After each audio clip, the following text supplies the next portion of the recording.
What's up YouTube? Starting from where we left it in the Bronze to Iridescent solo queue series, we're now in Crimson. We've got through those diamond ranks, they were tough. A lot of hackers, but Crimson's kind of flipped another switch. It's got so much tougher. There's a lot of top 250 teams, Iridescent teams, but we're going to teach you on how I've adapted to the tougher lobbies with two randoms that have no idea what they're doing and how I'm getting an SR. This is one of my first games of the Crimson session. Pretty decent kill win, and I actually had teammates that respected. They didn't speak English, unfortunately. They were French. I don't really know Something that's going to happen if you are in the EU. It's just pretty shitty.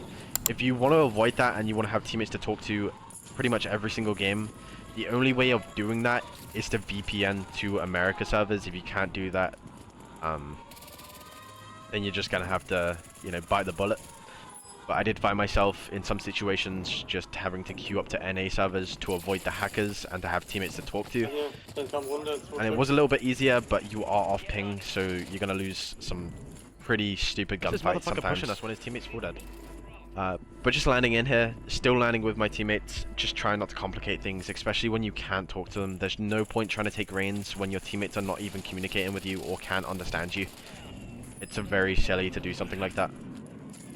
And I do find myself just hanging back a little bit, just seeing how many people there is, and if there is too many people, I will just back off and go regain somewhere, because I know my teammates are most likely going to get wiped off rip, and if I get wiped, they get wiped, or if they get wiped, I could get full sent and wiped too, like just losing 90 SR off rip.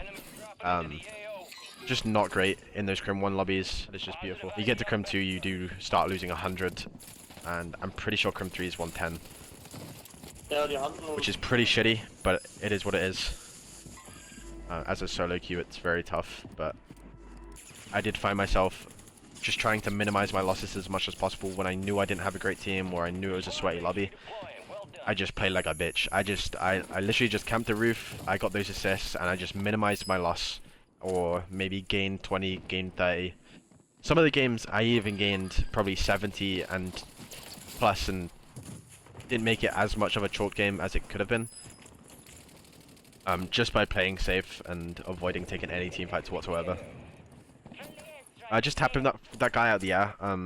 If you don't know already, you can get assists from kills even if another team kills them. So just being annoying, shooting those people out the sky. Oh, come on, team. Even if you do 1 damage and they don't play up, you can literally get the assist. So very bad as long as they don't play up, you always will get that +5 SR, and it's very good for SR gains. I believe this is where I fight the top 250 team. Bounty is not them, but I'm trying to play the second floor, trying not to give out a blood. Just trying to third party it, see if I can get any picks. Just helping my teammates down here. Teammates are respecting here. They're playing it right. And this is the top 250 team actually, and we do thankfully get them out. Scuffology and them. If I didn't get them out, it would have been quite chalk. Huge teammates. Just fucking go.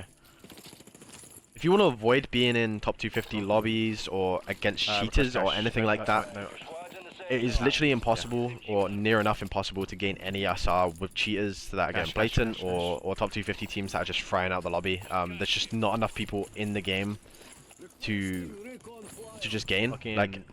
And you're risking getting 3-stacked by him and getting wiped because you alone are most likely not going to wipe them, and your teammates are definitely not, unless they're god themselves. I have wiped a few myself. My teammates did respect there. He did get the other player, and we did get him out off rip, which is just very, very, very blessed. But like I was saying, if you are trying to avoid those top 250 teams, those hackers, you can, before you load into a game, you can press pause and you right stick in, and it will show the lobby that you're in and the players that are in your lobby, sorry. And you can just scroll through, and if there is anybody hacking or if there's any stacked teams, just close your game, load it back up. You won't lose anything as long as you are not in the game in the plane. You can be in the pre-game and still do it. Is it 7 for the kill and 5 for the assist? So then fuck my teammate. Probably a little little corny. It's a little corny tip. Not gonna lie. I know a lot of people consider that maybe cheating, but if you're literally against cheaters, it's your only counter. Reporting them's not going to do anything. These guys are in top 250, these guys are iridescent on win streaks, and they haven't been banned yet. These guys behind. I've sat there for whole games reporting them and nothing's happened. So it is what it is, you know. I'll be able to keep that flow up though with the UAVs. See, I'm keeping UAVs on hand, doing the bounty to get UAVs, you know. Just singling out those teams that you know you're not going to get third-partied. It's just literally just free picks. Going crazy. I know they have to push in.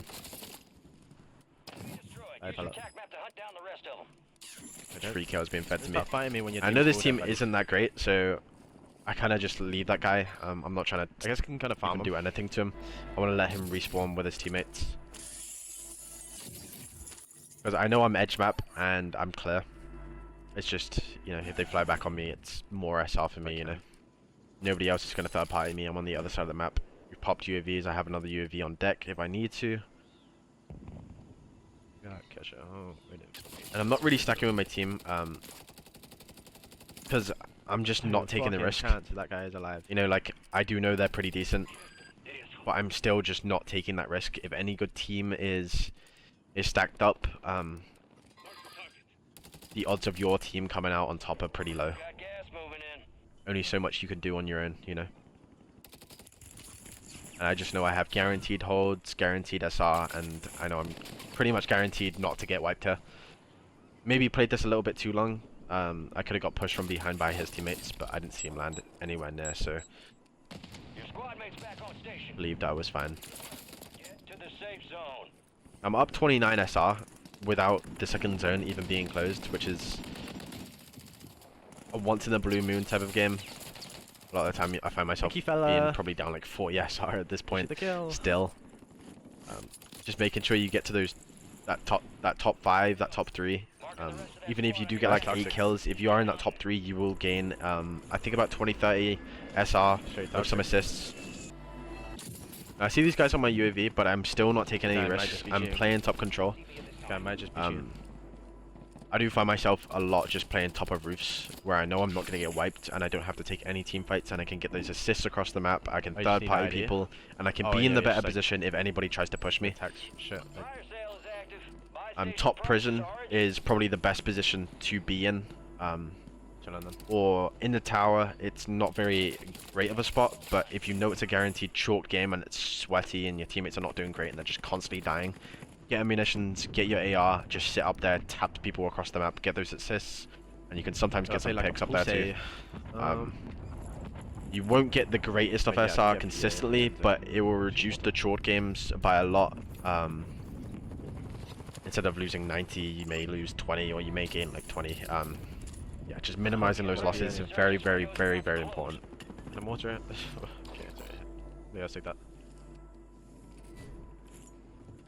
You're utilizing the fire cell. It happens around. I'm like halfway through. As soon as Zone 2 closes and Zone 3 comes up, just saving your cash around then. I've been taking a few hours. And even if I'm fully looted up and I have everything I need to, it's still worth opening those crates. Like I did down there, I found an extra mortar, UAVs, everything. Like, see immunis down here. Like, I have everything, but it's never.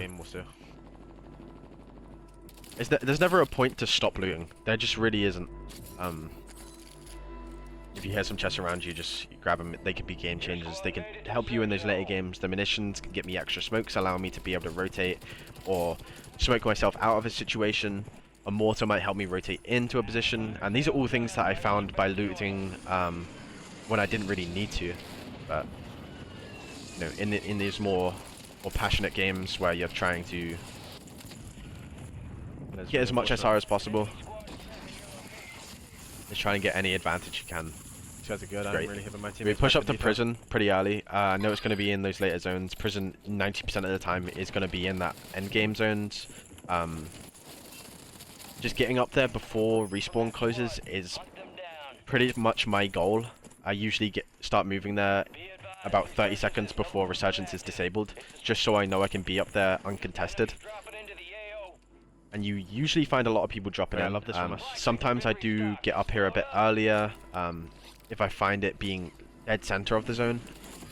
You literally just get so many people flying in around you, and you can get taps on them, you can put pressure on them, you can get those assists, you can third party anybody around you, and if If anybody's forced to push you, you are in the better position. You have all the head glitches. They have to come up either stairs, or they can vault up or climb up 2 ladders. But you can literally hold all of that down pretty much. If you're smart about it, you can't get really any audio cues on the stairs, so you have to be aware of them. You have to keep those door closed, and you have to be aware of those doors at all times. Too much. Do say that we're overextending too much here, which we are. I wouldn't usually do this. I just know my teammates are pretty decent, so I don't want them full dying, and I know if I end up dying, they're competent enough to res. Just playing the free picks though, I am sitting back a little bit, just holding that overs, and we do lose height because of this, which is something that I would never do. Losing height here is really dumb, but thankfully we do come out on top. If we come across any teams that are holding anything down, any good area teams, we're just pretty much fucked. Like, just making sure you're on that height where you can't really be pushed, but where you can just third party everything and get those picks. And I'm making sure I'm keeping my airstrikes until those end-to-end zones where they're forced to rotate, or I'm forced to rotate, put pressure on them.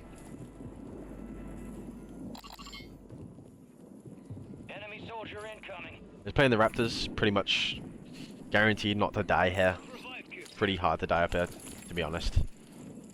They lose aim assist on the railings. Yeah, aim assist. Oh, the railings act as a cover, and you get aim assist over the railings. So, you know, you can kind of abuse the game mechanics there. I'm not getting really too aggro on this guy. I only did see one person, but it doesn't mean there's not another person hiding in the corner. So I do hold back a little bit for audio cues. You know, hold back to get more information. And this is where I use the mortar that I've been saving this whole time to allow myself to rotate in, as I know there's people on my rooftop. I hold gas for a little bit,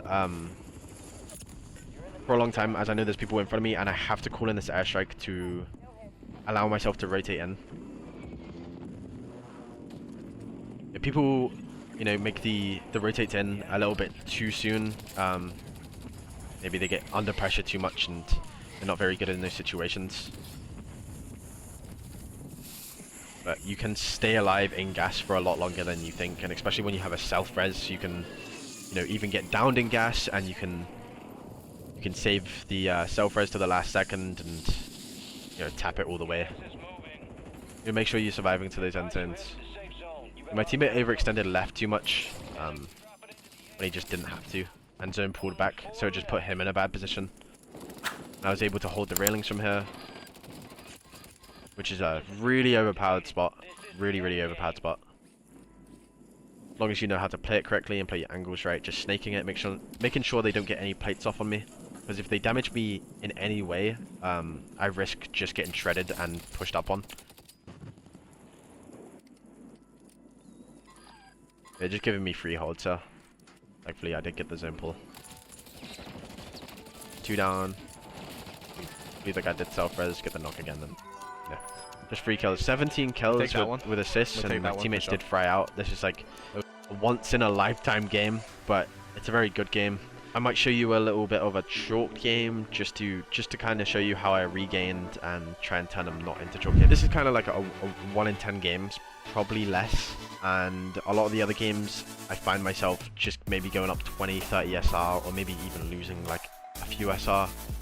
But just minimizing those losses is what I found to be one of the most essential things when in those Crimson lobbies. And I will break down maybe a few more videos, because this is going to be quite a long grind.